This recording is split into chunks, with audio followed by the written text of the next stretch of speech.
I'm Savage Jim, and I'm going to go over on how to remove an Elcon clutch from a Zenoa or CY type engine. I have this engine taken out, and I'm also in the process of taking it apart.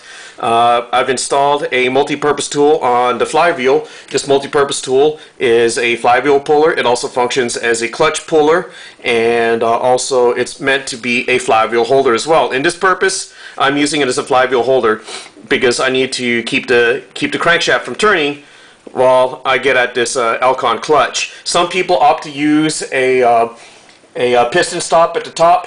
I personally don't. You know, that's just my personal preference. I don't like to risk damaging the piston, so I prefer a flywheel holder instead. The tools you'll need for this procedure once you have your engine down to this state are Allen hex keys, a soft mallet, and a 17mm open-end wrench.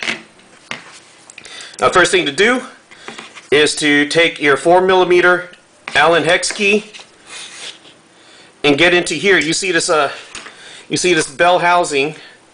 This is the clutch bell housing. You got to get in here and take out these screws. You got to, well, I should break these first, and then I can take them out.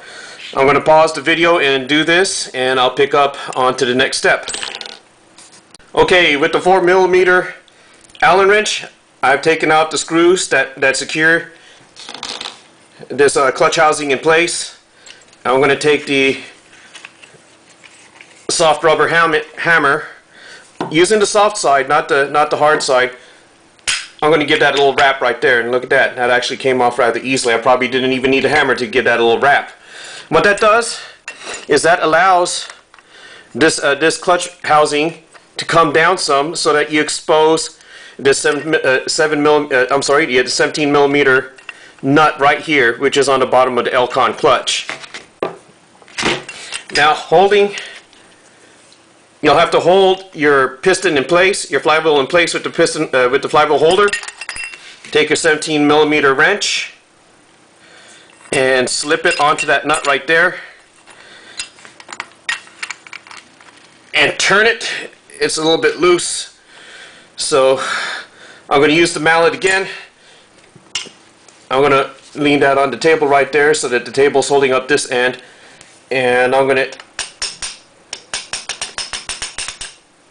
tap that a little bit.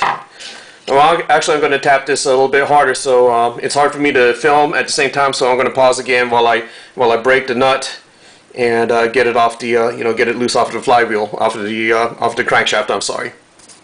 Okay, I have tapped it loose, and now the Elcon clutch has broken free, and you can simply twist it off with your fingers just like this, off of the crankshaft.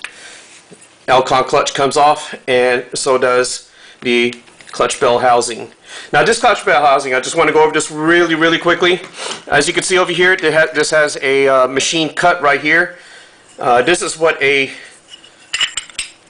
stock G260 clutch bell housing looks like. It doesn't have that machining. The machining over here is for clearance on the FG models. There are some drivetrain parts that come up, bolt holdings or whatever, that come up in the way, so this has to be machined down to make way. But anyways, here we are, Elcon clutch, and it's ready for disassembly and service maintenance. And that's how it's done. This is Savage Jim signing out.